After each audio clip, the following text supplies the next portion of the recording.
Assalamualaikum warahmatullahi wabarakatuh.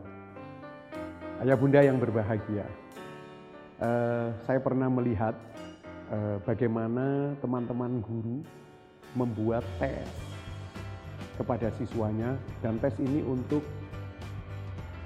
kenaikan kelas. Kelas 1 SD naik kelas 2, kelas 2 naik kelas 3. Ketika saya perhatikan isi tesnya, dahsyat sekali. Salah satu contoh, begini tesnya. Di bawah ini, kependekan dari nama Sri Wahyuningsih adalah A. Sri, B. Wahyu, C. Ningsih. Bagaimana? Ketika anak kita menjawab yang tidak sesuai dengan keinginan pembuat soalnya, pasti salah. Dan anak kita dapat label bodoh. Bisa-bisa tidak naik kelas, bahkan tidak lulus. Lalu sebenarnya bagaimana sih membuat tes yang tepat itu?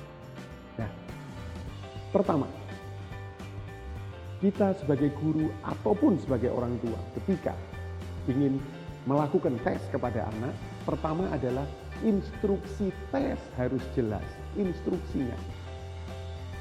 Terkadang ayah bunda, instruksi tes membingungkan anak-anak kita.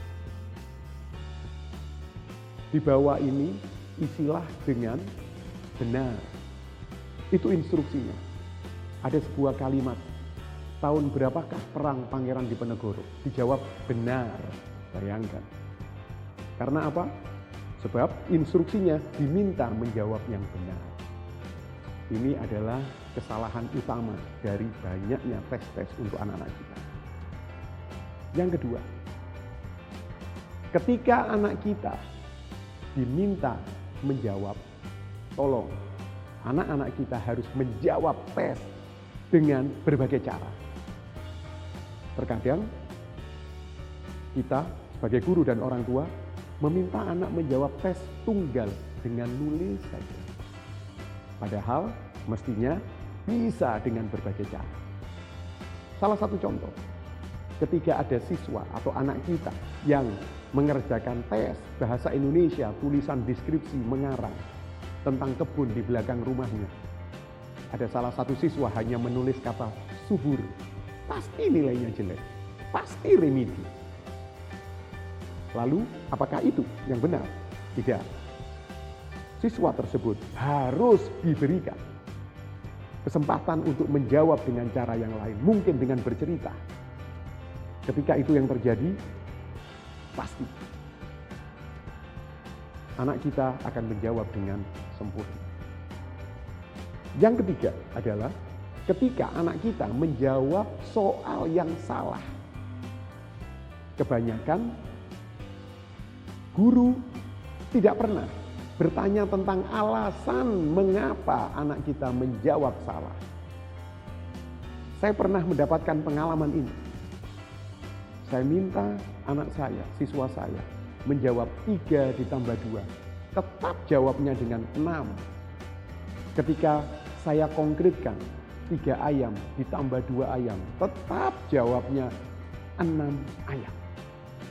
Lalu bagaimana caranya kita? Apakah benar itu salah? Jawabannya belum tentu. Yang benar adalah kita harus tanya alasan kenapa anak kita menjawab 6. Ternyata yang sering saya alami adalah anak tersebut menjawab, Pak Munif tidak adil. Pak Munif beli 3 ayam, ditambah 2 ayam lagi. Saya boleh dong tambah 1 ayam lagi. Jadi sebenarnya itu 6 ayam. Nah, karena itu ayah bunda, teman-teman guru juga, untuk tes yang benar adalah instruksi harus jelas, beri anak menjawab dengan cara yang berbeda, dan tanya alasan kenapa dia jawab salah. Ayah bunda yang bahagia, itulah cara bagaimana membuat tes yang benar.